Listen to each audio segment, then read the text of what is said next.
जैसे रोज़ मैं सोचता हूँ कि सुबह उठ के टहलने जाऊँगा, फिर समाधि करूँगा। ये रोज़ क्या है, अलार्म भी बजता है। अलार्म बजता है तो लगता है कि ठीक है, जल्दी क्या है, आज छोड़ देते हैं, कल से शुरू करेंगे। एंड वो कहावत है, टुमारो नेवर कम्स। तो न टहलना हो पाता है, न एक्सरसाइज हो पाता है और न समाधि हो पाती है। और इसी में एक जैसे संसार में जब तनाव रहता है तो समाधि में जाने में समाधि नहीं लगती। ऐसा कुछ तरीका बताएं जो तनाव एक तरफ हो जाए और समाधि में सुगमता से प्रवेश हो सके। पहली चीज़ संकल्प की कमी, विल पावर में हमारे वीकनेस है। हमने जो निर्णय लिया है पूरे मन से नहीं लिया है। हमारे मन के कई हिस्से हैं, तो कभी कोई एक हिस्सा हमारा सुपरफिशियल सामने होता है, कभी दूसरा, कभी तीसरा हिस्सा सामने आ जाता है। जब आप रात को सोने जा रहे थे, आपको लग रहा था कि बिल्कुल पक्का कर लिया है कि सुबह उठेंगे, मॉर्निंग वॉक को जाएंगे। ये मन का एक छोटा सा हिस्सा था, उसने तय किया था, और पूरे मन को इसकी कोई खबर नहीं, वहाँ तक एक संदेश नहीं पहुँचा। रात भर मन के अलग अलग हिस्से चेंज होते रहे। कभी कोई सपने देखने वाला हिस्सा आ गया, कभी सुसुप्ति वाला हिस्सा आ गया, फिर चेतन मन के भी दूसरे हिस्से सामने आए। जब नींद खुल रही थी तब बिल्कुल दूसरा मन था, और उसने कहा कि क्या पागलपन कर रहे हो, इतनी ठंड में घूमने जाओगे, आज सो जाओ, कल देखना। ये दूसरा मन का हिस्सा है। तो सबसे पहले इस बात को समझें कि हम बहुचित्तवान हैं, है ना। सामान्यतः हम सोचते हैं कि हमारा एक मन है, यहाँ पे हमारी गलती हो जाती है। हमारे पास एक मन नहीं है, हमारे पास बहुत सारे मन हैं, और उसमें एक मन जो कह रहा है, उसी समय दूसरे हिस्से जो थे, या तो वो उस निर्णय से अपरिचित हैं या उसके विपरीत हैं। वो ऑलरेडी दूसरी आवाज़ दे रहे थे कि हम नहीं उठेंगे, लेकिन हमने उस समय उनकी सुनी नहीं, वो थोड़े पीछे थे भीड़ में, सामने वाले की हमने सुनी। फिर कालांतर में दूसरा हिस्सा सामने आ गया, उसने कहा कि सुबह नहीं उठेंगे, कल से देखेंगे। या वो अपरिचित थी, उसको पता ही नहीं था कि उठने का निर्णय लिया था, है ना। तो इसका समाधान बहुत सरल है। ओशो ने ध्यान सूत्र नामक प्रवचन माला में पहले प्रवचन में इसकी विधि बताई है कि हम कैसे अपने मन को एकजुट करें। और उसका बड़ा सिंपल उपाय है कि अगर हम बहिर्कुंभक करें, सारी हवा बाहर छोड़ दें और रुक जाएं, और उस समय अपना जो डिसीजन है उसको हम भीतर ही भीतर दोहराएं। तो इससे क्या होगा, जब हम सांस रोक ली तो एक इमरजेंसी सिचुएशन खड़ी हो गई, जीवन मृत्यु का सवाल है, अगर सांस नहीं ली तो मर जाएंगे। इस समय हमारा कोई मन का हिस्सा सोया हुआ या छुपा हुआ अंधेरे में नहीं रह सकता, पूरा मन हमारा जाग जाएगा। जीवन मृत्यु का सवाल है, एक आपातकालीन सिचुएशन है, और उस समय हम एक ही बात दोहरा रहे हैं कि सुबह 5 बजे उठ के मॉर्निंग वॉक पे जाना है।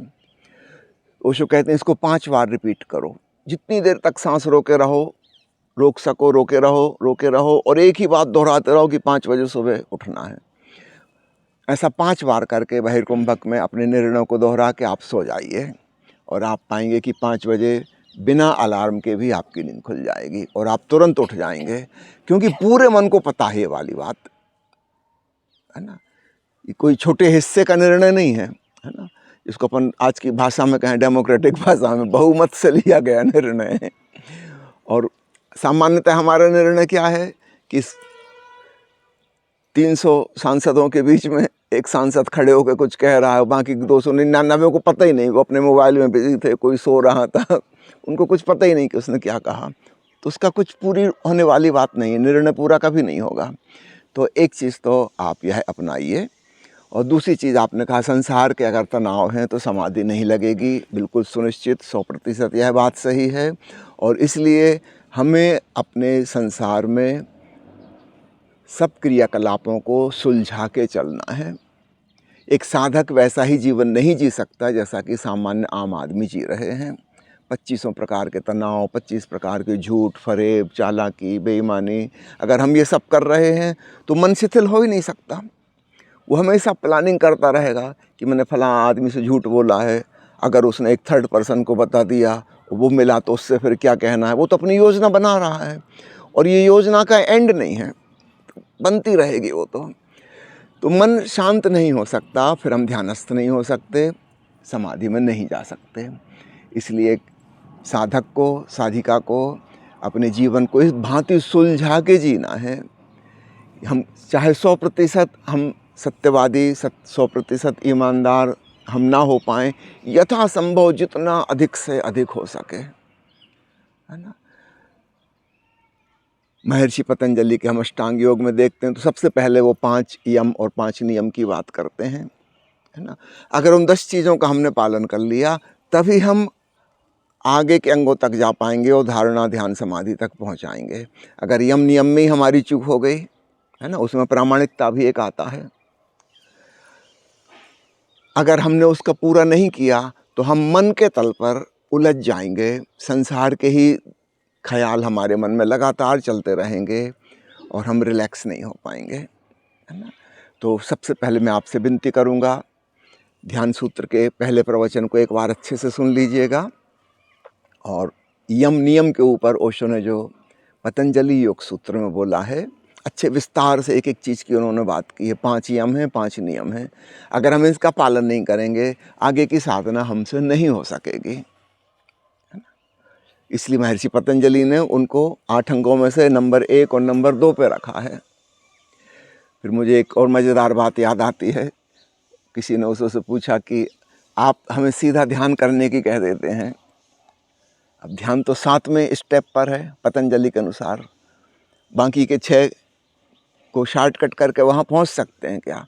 ओशो ने कहा वो ऐसा ही होगा जैसे तुम ज़मीन पे छलांग लगाओ, कूदो, सेकंड भर के लिए हवा में उठोगे फिर भड़ाम से नीचे गिरोगे।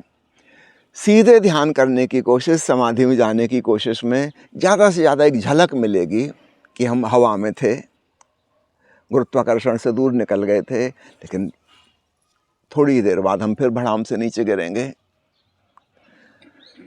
लेकिन एक बार अगर झलक मिल गई, तुम्हें रस आ गया कि ज़मीन के पार भी हुआ जा सकता है, फिर तुम खुद ही पूछोगे कि इसको हम स्थायी कैसे करें, ज़्यादा देर तक हम कैसे आकाश में टिकें। फिर मैं कहूँगा वो सारी साधना करनी होगी यम नियम से लेके आसन प्राणायाम प्रत्याहार धारणा ध्यान समाधि, तब जाके बात पूरी होगी। जिन लोगों को एक झलक भी नहीं मिली ध्यान की, शांति की, निर्विचार की, उनसे कहना कि इतना सब साधो वो छोड़ के ही चले जाएंगे कि ये हमसे नहीं होगा, है ना। तो इसलिए ओशो ने कहा मैंने एक शॉर्टकट अपनाया है।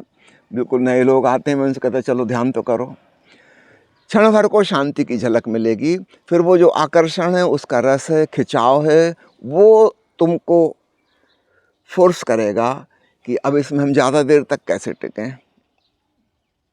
फिर तुम पूछोगे, फिर मैं बताऊंगा कि यम नियम से शुरू करो, आसन प्राणायाम साधो, सब कुछ करना होगा, प्रत्याहार करना होगा। प्रत्याहार का मतलब है कि संसार की तरफ उन्मुख हमारी जो ऊर्जा थी बहिर्मुखी, अब हम उसको अंतर्मुखी करते हैं, वो एक इम्पॉर्टेंट स्टेप है। उसके बाद ही धारणा ध्यान समाधि आएगी। तो ओशो के ये वाले प्रवचन हिंदी में योग सूत्र नामक की किताब में अनुवादित हैं और ओरिजिनल अंग्रेजी में हैं, इसको ज़रूर सुनिएगा।